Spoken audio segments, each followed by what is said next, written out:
Welcome back to the deep dive. Today we're stepping across a really different kind of threshold, not into, the usual data or crises, but well, directly into the inner architecture of the self. We're taking a deep dive into the language of the unconscious.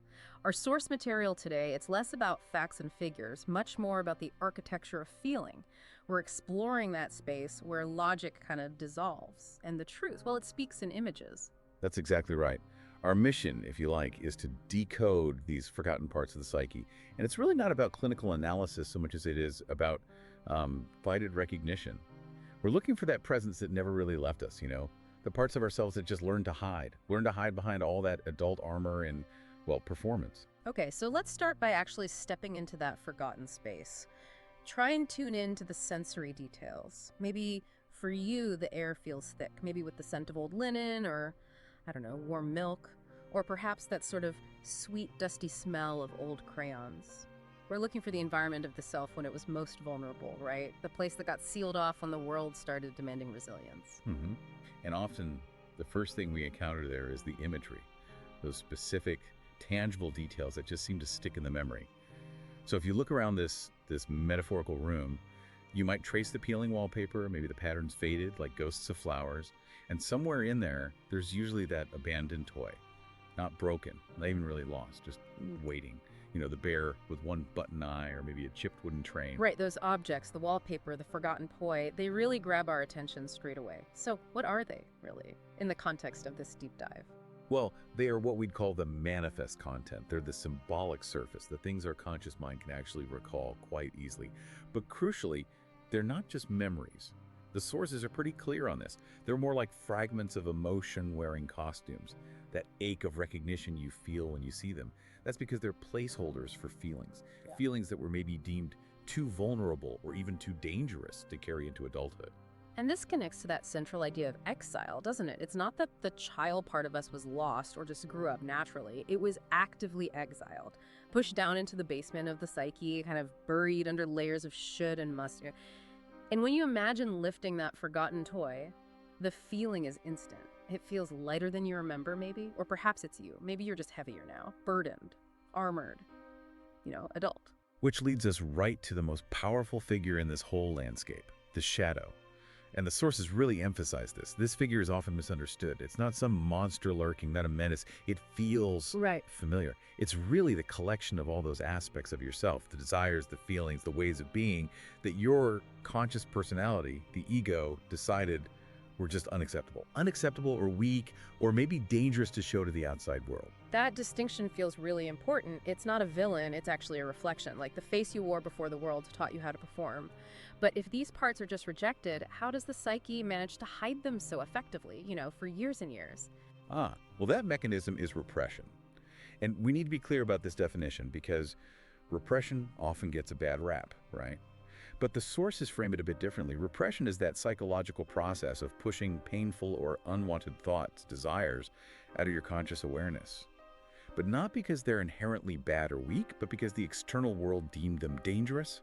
So it's actually a quiet strategy, a strategy the psyche uses for survival.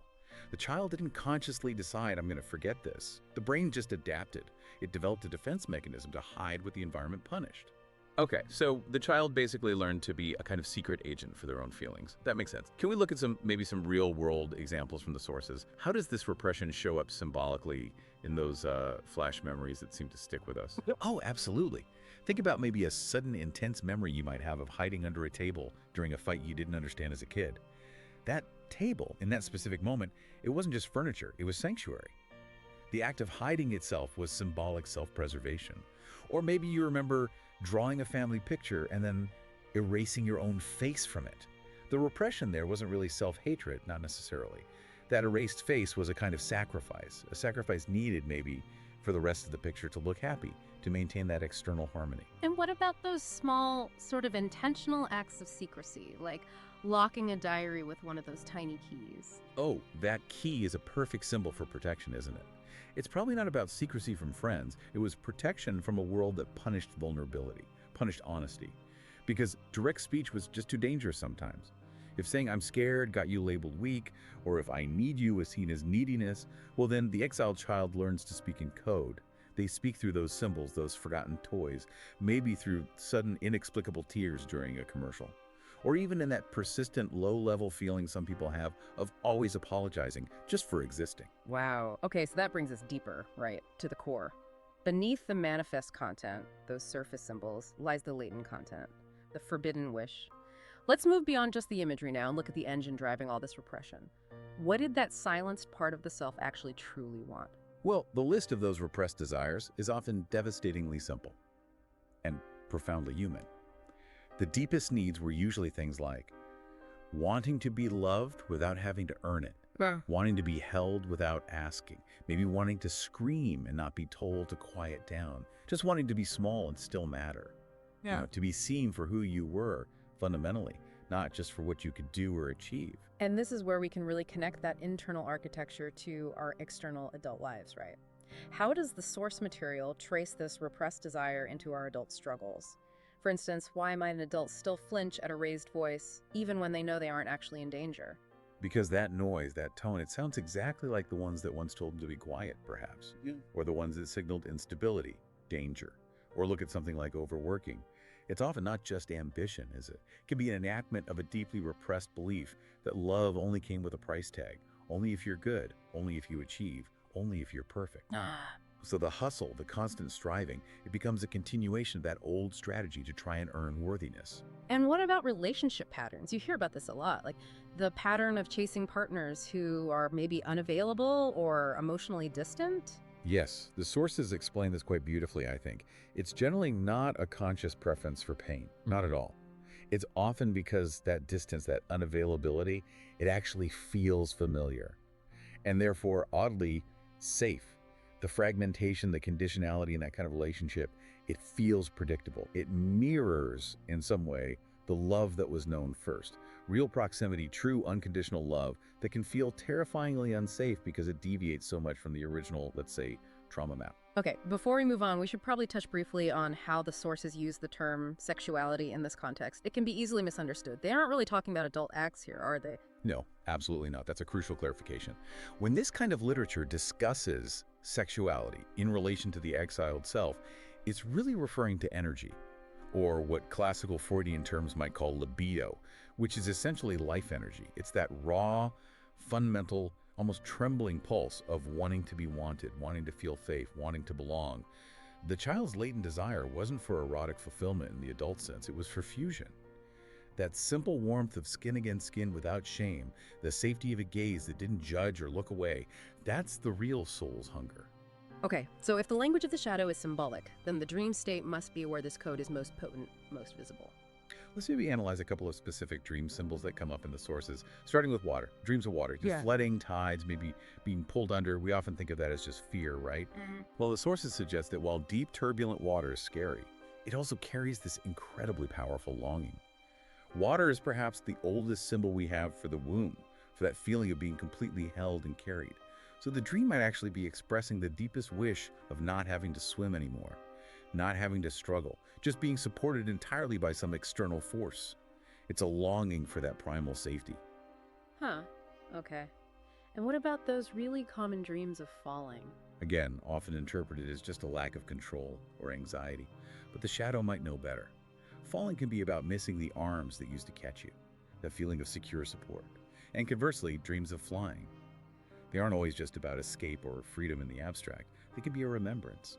A memory, perhaps unconscious, of a time when someone, a parent, a caregiver, lifted you up effortlessly, and you felt weightless and loved and utterly free. These symbols, they are the shadow's way of communicating, reminding you of what you were maybe taught to forget. So then, we arrive at this potential moment of reunion. The imagery seems to shift quite dramatically here in the sources. The shadow reaches out, not with a demand, but with an invitation. It feels like a moment of surrender. It absolutely is. And the core mechanism for healing here is recognition, much more than analysis. When the adult self can metaphorically kneel down and finally whisper that core truth, "I'm sorry I left you," something shifts in the room. Language becomes secondary then. Touch, presence, connection, that's primary. Presence feels like prayer.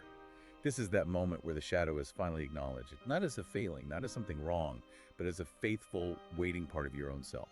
And when you rise from that encounter, you feel something loosen, don't you? Not break, but loosen, like a knot you didn't even know was clenched inside you for decades.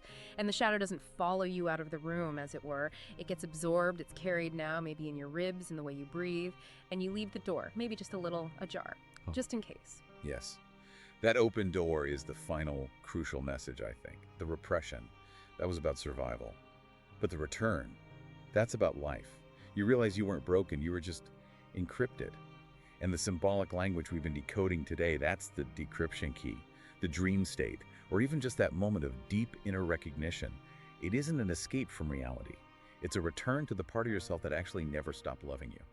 So you surface from this deep dive, maybe feeling the ground remember you somehow. Carrying that quiet, newly acknowledged weight of the shadow in your bones. The silence inside feels different now, maybe filled with everything that went unsaid for so long. So tonight, maybe, when the world goes quiet and the masks finally come off, listen. But not just with your ears, listen with your bones, with your breath, with your own silence. The child within isn't asking you to fix anything or to somehow go back to the past. That's impossible. They're just asking you to let them in. Right here, right now, unmasked. To stop pretending they don't exist. Yeah. Because their presence, their energy, that's the energy you actually need to live fully. Yeah, the dream doesn't end when you wake up, does it? It Right. can continue right into your conscious life. So the question becomes, what moment in your day, what pause, what single unhurried breath are you going to allow to be a continuation of that homecoming? What is the real dream you're ready to live, now awake, alive, and finally unmasked?